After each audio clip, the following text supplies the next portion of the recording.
जय हिंद दोस्तों। आप सभी को आर्मी भर्तियों का बड़े ज़ोर शोर से इंतज़ार है। रिलेशन वालों को ये इंतज़ार है कि सेंटर में भर्ती कब आएंगी, क्योंकि एआरओ की बजाय जो रिलेशन वाले हैं वो सेंटर में भर्ती होना उनके लिए आसान रहता है। इसलिए जिसका भी रिलेशन है वो हर कोई सोचता है कि काश मेरे सेंटर में भर्ती आ जाए और मैं वहाँ पर भर्ती देखूँ। और जो अपने सेंटर में भर्ती देखता है तकरीबन बंदे सिलेक्शन हो जाते हैं, यानी कि वो फौजी बन जाते हैं। दोस्तों देखो, अभी जो भर्तियां आई हैं वो जबलपुर सिग्नल सेंटर की आ गई, एपीएस आर्मी पोस्टल सर्विस की आ गई, और आर्मी एजुकेशन की आ गई, 8D सेंटर की आ गई। अब धीरे धीरे सभी सेंटरों की रिलेशन भर्तियां आने वाली हैं, जिसके अंदर फौजी का भाई और फौजी का लड़का ही भर्ती देख सकता है।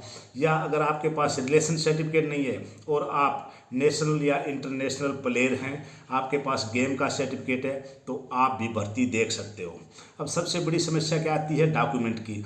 आप रिलेशन वाले हैं, आपके पास गेम है, आप भर्ती देखने जाते हैं, लेकिन वहाँ जाके आपके डॉक्यूमेंट कंप्लीट नहीं मिल पाते, कोई ना कोई कमी रह जाती है और आपको वहाँ पर निकाल दिया जाता है। तो आज मैं आप लोगों को आर्मी भर्ती के अंदर क्या क्या डॉक्यूमेंट चाहिए उन सब के बारे में जानकारी देने जा रहा हूँ।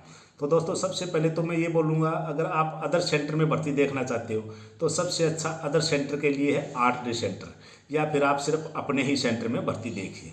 तो जो जो डॉक्यूमेंट की रिक्वायरमेंट है वो मैं आपको अभी बताने जा रहा हूँ, थोड़ा ध्यान से सुनना। ये रिलेशन वाले नहीं, सभी के लिए ही ज़रूरी होते हैं, लेकिन इसमें एक दो डॉक्यूमेंट है जो सिर्फ रिलेशन भर्ती में चाहिए होते हैं। तो सबसे पहले जो डॉक्यूमेंट होते हैं वो है, अगर आप ट्रेडमैन से भर्ती देखना चाहते हैं तो आपके पास 8वीं क्लास का वो सर्टिफिकेट होना चाहिए, मार्कशीट होनी चाहिए 8th क्लास की, 10वीं की मार्कशीट और 12th की मार्कशीट। ये मार्कशीट आपके पास होनी चाहिए। नंबर 2, आपके पास रेजिडेंशियल सर्टिफिकेट, जिसको डोमिसाइल बोलते हैं ना, वो होना चाहिए और उसके ऊपर फोटो लगा होना चाहिए। डोमिसाइल हर भर्ती में, ये रिलेशन में भी है और ओपन भर्ती के लिए भी जरूरी है। नंबर 3 पे है कास्ट सर्टिफिकेट, जाति प्रमाण पत्र। ये सर्टिफिकेट आपके पास होना चाहिए। और आप अगर हिंदू, मुस्लिम, सिख, ईसाई, इसके अलावा अगर किसी और धर्म से बिलोंग करते हैं तो आपके रिलीजियन सर्टिफिकेट, जो धार्मिक सर्टिफिकेट है, आपके धर्म का सर्टिफिकेट है, उस पर कास्ट होना ज़रूरी है। ठीक है। और आपके पास करेक्टर सर्टिफिकेट होना चाहिए, जो कि आपका प्रिंसिपल देगा। जिस स्कूल में आपने लास्ट में एजुकेशन की है वो 6 महीने से पुराना नहीं होना चाहिए। नंबर 7 पे आता है करेक्टर सर्टिफिकेट, ये आपके गांव का सरपंच देगा। करेक्टर सर्टिफिकेट वो भी 6 महीने पुराना नहीं होना चाहिए।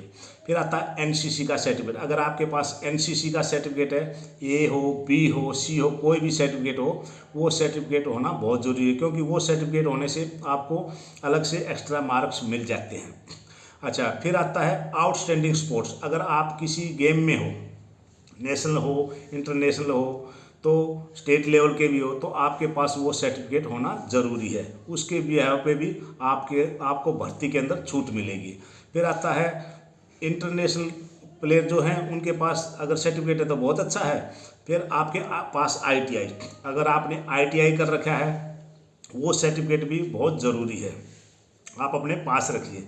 ड्राइविंग लाइसेंस, देखिए ड्राइविंग लाइसेंस के लिए अलग से कुछ नहीं होता, लेकिन अगर आपके पास ड्राइविंग लाइसेंस है और आपके बराबर किसी और बंदे के मार्क्स हैं, मान लीजिए आपका 180 पॉइंट बनते हैं टोटल, और 180 पॉइंट वाले 2 या 3 बंदे हैं, तो जिसके पास ड्राइविंग लाइसेंस होगा, आईटीआई होगा, जिसके पास ज़्यादा क्वालिफिकेशन होगा ना, उसको लिया जाएगा।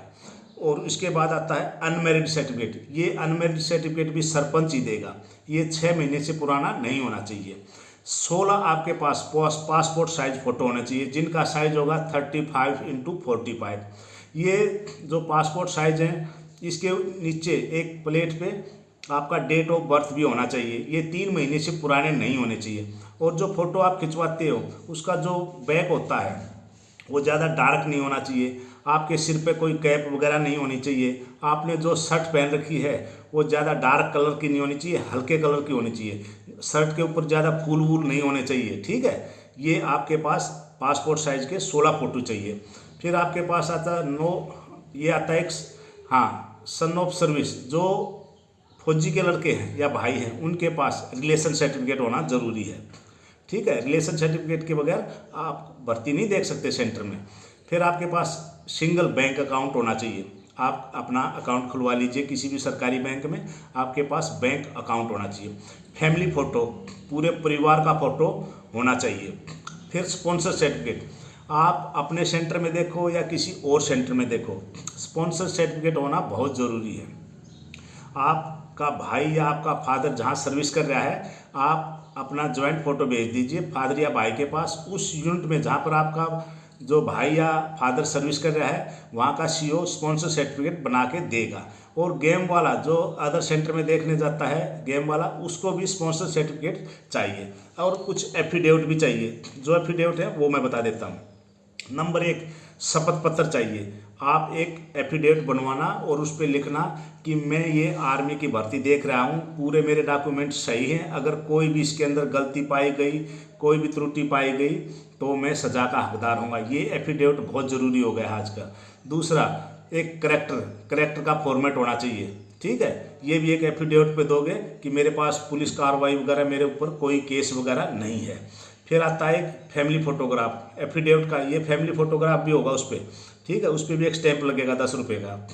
फिर आता है नेम ऑफ चेंज, अगर आपके नाम में कोई करेक्शन है तो उसका एक एफिडेविट होगा। और 365 दिन, 1 साल से ज़्यादा गैप नहीं होना चाहिए आपके डॉक्यूमेंट में, और आपके जो रिलेशन आपका लिखा हुआ है फौज के कागजों में, उसमें 1 साल से ज़्यादा का गैप नहीं होना चाहिए। 1 साल से गैप कम है तो आप एक एफिडेविट बनवा लीजिए। पुलिस वेरिफिकेशन, 6 महीने के अंदर का पुलिस वेरिफिकेशन चाहिए। अच्छा, नो रिस्क कोविड का, एक कोविड का सर्टिफिकेट और बनेगा। बगैर कोविड के सर्टिफिकेट के आपको वहाँ कोई नहीं जाने देगा, डॉक्टर लिख के देगा कि ये इसको कोविड नहीं, और ये 24 घंटे पहले का ही मांगा गया है। फिर हेल्थ सर्टिफिकेट, आप एक डॉक्टर का हेल्थ सर्टिफिकेट और मांग रहे हैं आजकल, जिसमें आपकी आँखों का होगा, चश्मे के लगा के आपका नज़र का क्या साइज है और बगैर चश्मे का क्या है, जिसके अंदर आपका आँखों का होगा डिस्टेंस कितना है और आपका पेशाब का टेस्ट होगा, ठीक है। ये जिसके अंदर पे डॉक्टर लिखेगा ये भर्ती के लिए फिट है या अनफिट है। तो दोस्तों, आप जब भी भर्ती देखने जाते हैं ये डॉक्यूमेंट आपके पास होने बहुत ही ज़रूरी हैं। इसके बगैर आपको कोई भी भर्ती नहीं देखने देगा, आपकी पूरी मेहनत खराब हो जाएगी। इसलिए ये डॉक्यूमेंट लेके आप भर्ती में जाना।